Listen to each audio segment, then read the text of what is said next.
course, Bryan Adams, Everything I Do It For You, appeared on the soundtrack of Robin Hood, Prince of Thieves, which came out in, I don't know, the 90s with Kevin Costner.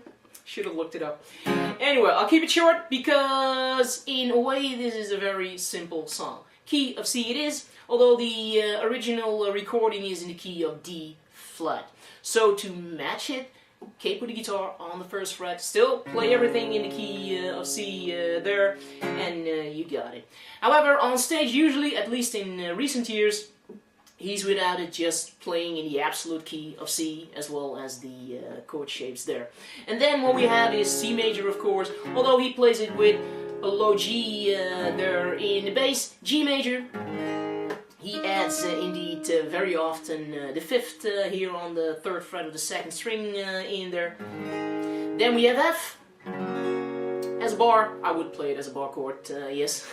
Then we have D minor. And what else? Yes, in several songs by him, you know, in some ways the progressions are really easy, and so this one as well, definitely. But then you get to the bridge.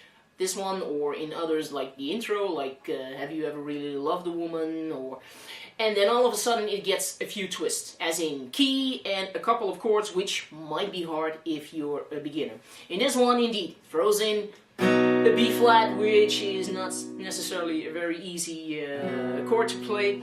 Then an E flat, you actually already got it then. But still, like I said, if you're a beginner, it might be not so easy after all. Work on it, you cannot hide. If you want to play his songs, then you'll bump into this B flat in several of his songs, like Summer of '69, Have You Ever Really Loved a Woman, and In Heaven as well, and in this one.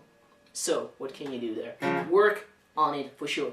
As in the strumming speed of 16s, because the quarter notes are pretty slow. 1, 2, 3, 4, 1 E and a 2 E and a 3 and a 4 E and so that's what the right hand should do. Keep it random though, just make sure you keep the right hand going for sure. Never stop there.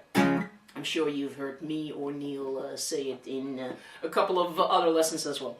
Okay, then what else? Of course, the guitar solo, yes. I did find one video on YouTube in which Bryan played it himself on an acoustic guitar, so I thought, well, let's add a segment in which I'll show you how you could do it. Don't get me wrong, you can play notes up here, you can play it down there.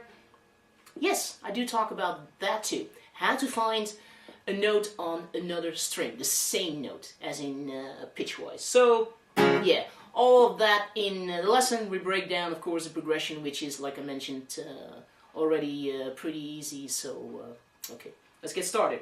Now, if you want to learn how to play it, then feel free and drop in at totallyguitars.com.